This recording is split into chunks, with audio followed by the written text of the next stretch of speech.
Hallelujah. आप समझ रहे क्या? If only you can understand, प्रभु के चरण पर आप अपनी ऊंचाइयों को हासिल करोगे। जब इस इंसान ने चौथा अपना जॉब भी खो दिया, पांचवा ये अकेला हो गया। लोनलीनेस ने इसको घेर लिया। नगर के बाहर अकेला है, कड़ी रात अकेला है, कहीं दरारों में कहीं रहता है, अकेला है, कोई बातचीत के लिए साथी नहीं है। उन दिनों में मोबाइल सिस्टम नहीं था कि यहां से फोन लगाते रहे और बीवी और बच्चे को वीडियो में देखते रहे, बातें करते रहे। ना ना ना, अकेला नगर के फाटक के बाहर, पहाड़ों के नीचे तराई में, वहां पर कहीं रहता है, अकेला उधर रह रहा है। और उधर रहता हुआ मन में सोचता है, मैं क्यों जी रहा हूं? हर दिन में बीमारी के कारण मृत्यु के करीब जा रहा, मेरी बीवी परेशान होती है, क्यों जी रहा हूं? मैं अकेला यहां पर पड़ा हुआ हूं। एक समय था जब मेरे रिश्तेदारों को जरूरत पड़ती तो मैं रात में रात दौड़ा करता था। एक समय था जब मेरे दोस्तों को जरूरत पड़ती मैं दौड़ के मदद के लिए जाता था।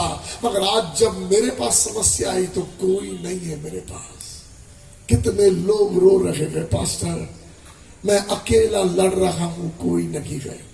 कितनी बहुएं अपने घर में रो रही है, ये कहते हुए कि मैं अपने माँ बाप के घर को छोड़ के आई, मेरे सास ससुर भी मेरे नहीं और मेरा पति भी मेरा नहीं है, मैं अकेली इस घर में लड़ रही हूं और रो रही हूं। पवित्र आत्मा आपकी सहायता करे। लड़ाइयां लड़ रहे हैं अकेलेपन में, मगर आपके लिए खुशखबरी है, आप अकेलेपन से नहीं गए। एक्चुअली आप और मैं अकेले कभी होते ही नहीं है, क्योंकि कोई है जिसने हमसे वादा किया, मैं तुझे कभी नहीं छोड़ूंगा, कभी नहीं त्यागूंगा। और आपको मालूम उसने ये वादा कब किया?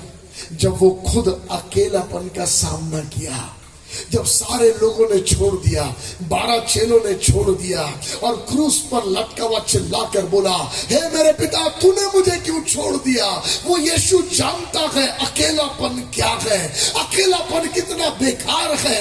इसलिए मर के जी उठ कर आकर बोला, मैं वादा करता हूं मैं तुझे कभी नहीं छोड़ूंगा, कभी नहीं त्यागूंगा। मैं आपसे कहना चाहता, आज आपकी जिंदगी कितनी भी गंदगी में होगी, यीशु आपको छोड़ता नहीं है, वो आपके साथ है। कभी मत सोचना मैं अकेला हूं, क्योंकि ये शैतान का झूठ है जो मन में आता है तू अकेला है। आप अकेले नहीं, यीशु आपके साथ है। और यदि यीशु आपके साथ है, हर युद्ध आप जीत कर बाहर निकलोगे, क्योंकि मेरा यीशु युद्ध में पराक्रमी है। हालेलुया। पवित्र आत्मा आपकी सहायता करे। वो कहता है तू अकेला नहीं, मैं तेरे साथ हूं। मगर जब मनुष्य के जीवन में अकेलापन छाता है ना, कोई नहीं है, तो उसके मन में एक आवाज उठती है, इलाज भी नहीं हो सकता, परिवार दोबारा मिल नहीं सकता, नौकरी धंधा कर नहीं सकता, रोज मृत्यु की ओर जा रहा हूं, अकेला हूं। ये जीने के बजाय मर जाओ अच्छा है।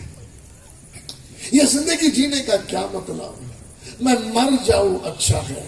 बहुत लोग जब उन्हें बीमारी से इलाज नहीं मिलता वे मौत मांगते हैं। बहुत तेरी लड़कियां जो परेशान है मौत मांगती है। बहुत तेरे पुरुष जो हताश है, नौकरियां ढूंढ रहे, कमाने नहीं पा रहे, परेशान है, अपनी जिंदगी के लिए मौत मांगते हैं। मगर आज की रात में कहना चाहता, मौत आपका इलाज नहीं है, मेरा यीशु आपका इलाज है। एक मौका यीशु को देकर देखो, आपको मरने की जरूरत नहीं, क्योंकि मेरा यीशु आया है और वो बहुत ताकत का जीवन लेकर आया है। जगदलपुर, तुझे आत्महत्या करने की जरूरत नहीं, तुझे अपने प्राणों की हत्या करने की जरूरत नहीं, ये सोचकर कि कोई नहीं है, मैं अकेला हूं। ना, आप अकेले नहीं हैं। एक बार यीशु को पुकारो, वो आपके लिए सीधा मार्ग निकालेगा। हालेलुया। ये आदमी जब ऐसे हालात में पड़े हुए, मरने के बारे में सोच रखा है, सोच रखा जीने का कोई मतलब नहीं। तब उतने में पहाड़ के ऊपर से उसे आवाज आने लगी। वो नीचे तराई में था, पहाड़ के ऊपर से आवाज आ रही है, धन्य है वे जो मन के दीन है। ये कान से सुन रखा, मेरा लाइफ तो श्रापों से भरा हुआ है, मगर ये कौन है जो ब्लेसेडनेस के लिए बोल रखा है। मत्ती रचित सुसमाचार 5वां अध्याय 6वां अध्याय 7वां अध्याय, यीशु मसीह पहाड़ पर बोल रहा था, नीचे तराई में आवाज गूंज रही थी। हालेलुया। सुनो मेरी बात ध्यान से, जब यीशु बोलता है उसकी बुलंद आवाज आपकी जिंदगी की तराई में घुसती है, और जब उसकी आवाज तराई में घुसती है ना, सूखी हड्डियों में जान आती है। पवित्र आत्मा आपकी सहायता करे समझने में। यीशु उसको दिख नहीं रहा था, कौन है? पहाड़ पर से आवाज आ रही है, कौन है? यीशु पहाड़ पर बोल रहा था, मगर नीचे ये आदमी सुन रहा था, धन्य है वे, धन्य है वे, धन्य है वे। ओ, ये क्या बात है? ये ब्लेसेड लाइफ के विषय में क्या मैसेज है? और जब वो सुन रहा था ना, तो आपको मालूम बाइबल कहता, तब यीशु बोलता था, लोगों के दिल दहलते थे। ये तो उसकी आवाज है जिसके शब्द गूदे गूदे को चीरते हुए अंदर जाते हैं। जब वो सुन रहा था ना, अंदर कुछ होने लगा। इसको मिल लिया ना, सब कुछ बदल जाएगा। यदि इसको मिल लिया ना, सब कुछ बदल जाएगा। अंदर एक तड़पन जागने लगी। मेरी बात ध्यान से सुनो, इस आदमी ने जो यीशु बोल रहा था, उसकी बातों को विश्वास से पकड़ लिया।